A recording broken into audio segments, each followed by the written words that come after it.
Belgium, the king of the wheat beer. Most Belgian wheat beers have a long-standing history and tradition. Wittekerke is not one of them. First brewed in 1998 and named after a Flemish soap opera, it is owned by brewery Bobbik. So, does a Belgian beer need an extensive history to taste great? Find out now on Two Dudes Reviews.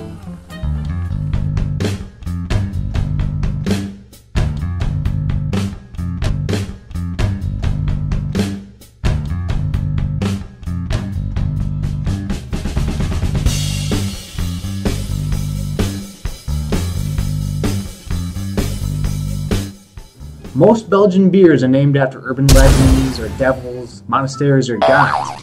Wittekerke? It's a fictional town. Like a beer named after Metropolis or King's Landing. But hey, what's in the name? Hey guys, yeah, we are going to be looking at Wittekerke. I have no idea if I'm saying that correctly. Out of Belgium. And I picked this out not knowing anything about it. And one thing, I wasn't expecting a brand new beer, but a relatively new beer. Although I guess maybe it being in a can should have been a giveaway, because you don't get a lot of canned beers out of Belgium, I've found. So we'll give it a whirl, see what happens. And if you're new to the reviews, we do it a little differently here.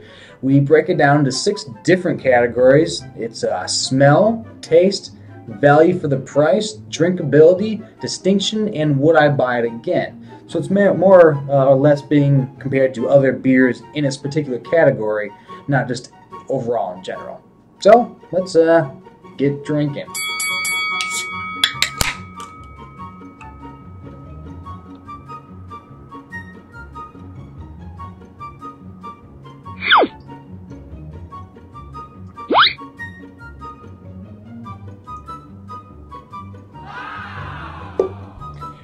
Alright, that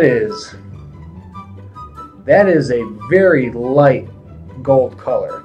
That was, yeah, real light. It's almost to the point of a lemonade almost.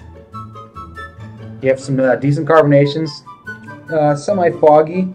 Looks like you do have some of the fermentation still going on inside of it. Either that or got a funky can. But alright, let's check out the smell.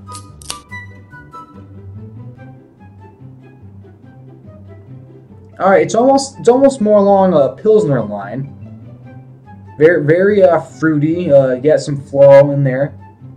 Lemony for sure, very lemony, but you know, it's a Belgian wit, so you know, that's kind of what you're anticipating.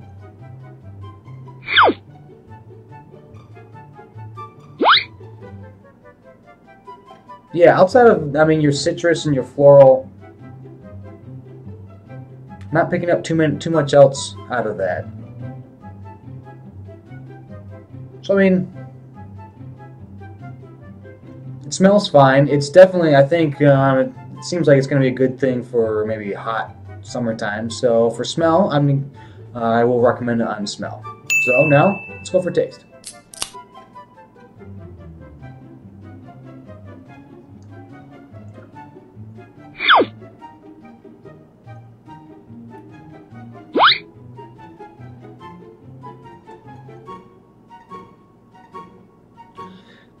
You do have the initial almost lemon taste on it, but it seems to move back almost towards orange peel as it hits further back down in your tongue. It's not overpowering. It's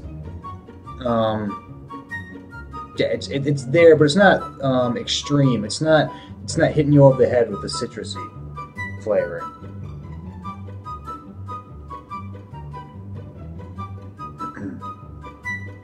Very crisp, very crisp. It's not going over the point where it's almost sugary like some Belgian wheat beers you might find in the States. It's not getting to that point, but it's starting to get close to that edge before you tip off into more lemonade versus beer. So it's not sweet, but that floral flavor is definitely bringing up with the citrus, and it's really bringing it up.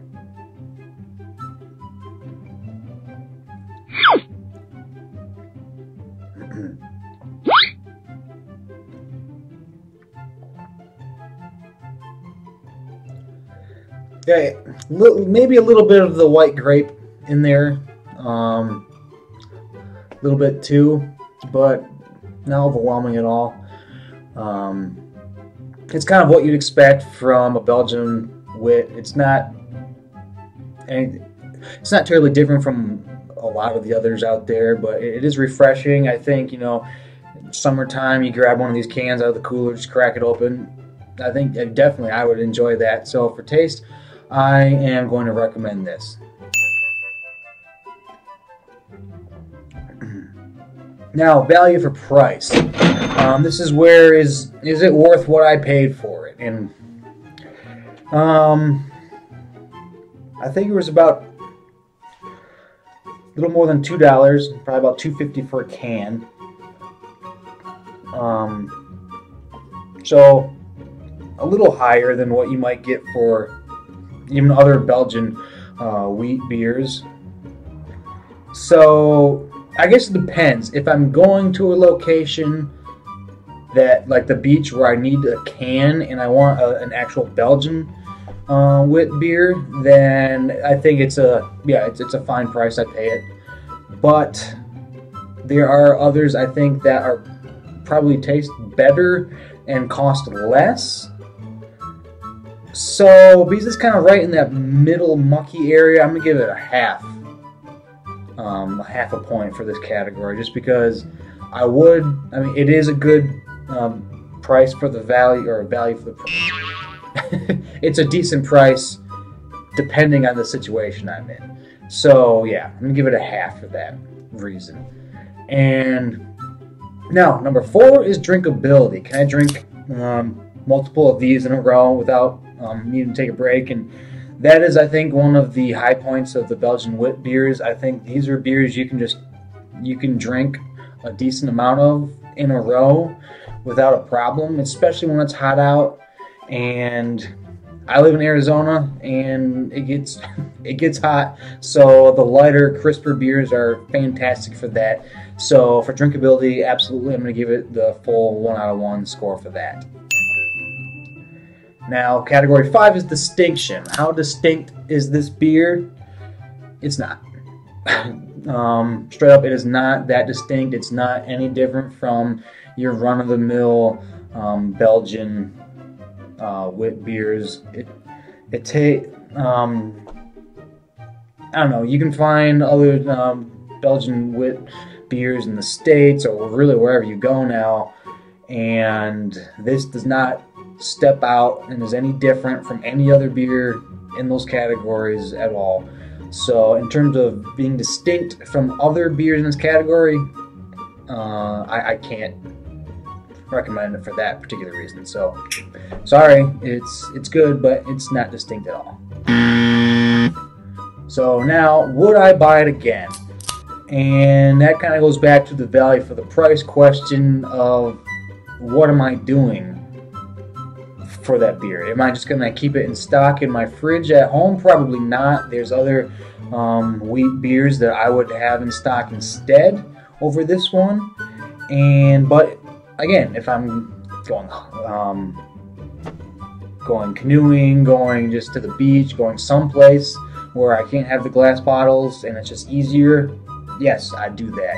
So I think, again, this is going to have to be a half point for that. I would buy it again, but kind of thing. So I got a 4 out of 6 for the Two Dudes reviews reviewing session. So not bad. If you can try it and you like wheat beers, give it a whirl. You'll probably like it. So that's it for this beer. I'd love to hear if you've had this beer before, I'd love to hear what you think about it. So write your comments down below. Give your own review. You can critique mine. I'd love to hear, ways I can improve upon it. And if you like what you saw, please subscribe. If you don't like what you saw, please subscribe. And you can follow us on Twitter at Two Dudes Podcast. And You can listen to our podcast. That's our new thing, and we're trying to get that revved up. So please check us out. You can find us on iTunes and on Stitcher, on Tuned In, and really any place else you get your podcast. It's Two Dudes in a Six Pack. We don't just cover booze in this. The podcast is basically the best of the worst. How to make the best out of a worse situation, and a lot of times alcohol is involved with that. So we do cover different kinds of alcohol in the podcast, along with pop culture, just news topics, just situations we've all been in. So check us out, and we'd love to hear to know what you guys think of us. And for now, that is all I have on the Wittekerke. And so until next time, cheers.